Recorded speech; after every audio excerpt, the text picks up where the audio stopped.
puffins that we see on eastern egg rock.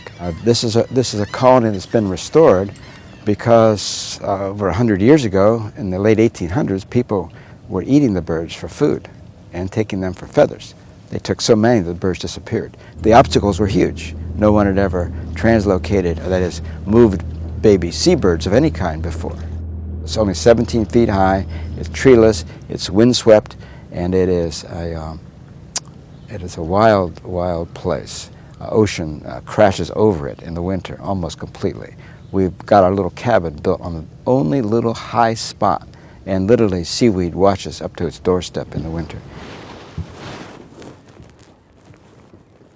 Good morning, Maggie. Some eager birders here.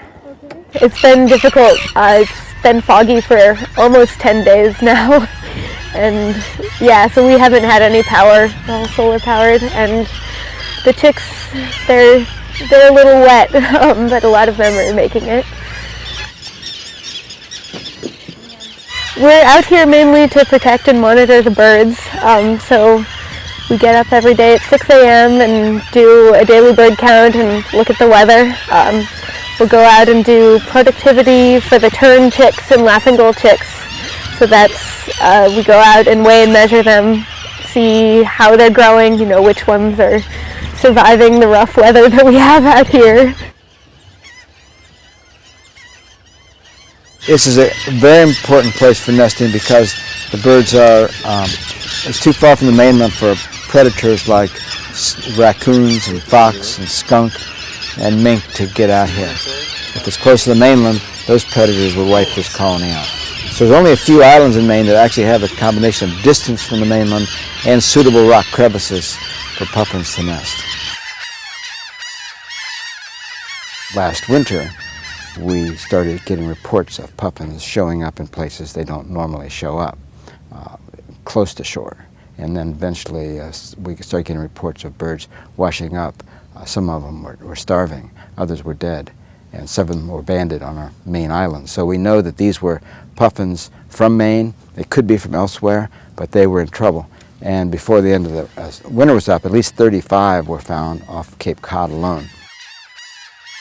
This suggests that the marine conditions were not good, at least in part of that range last winter.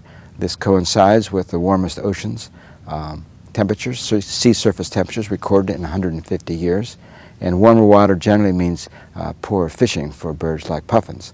There are a lot of puffins who, in past years, we've seen very regularly out on the rocks all year long, and we haven't seen them yet this year. So we have our fingers crossed that they'll show up later. Yeah. They'll eat hake or they'll eat herring if it's here. If it's not here, they'll eat butterfish or snipefish or even sticklebacks, none of which are very good foods.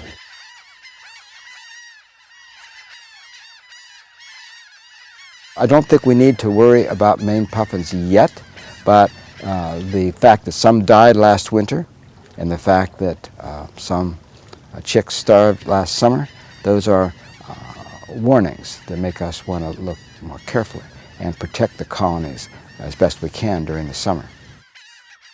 If we were to take our interns off the islands, for example, these islands would immediately be taken over by predatory birds and the puffins would disappear. We need to support rational actions and legislations that promote climate management.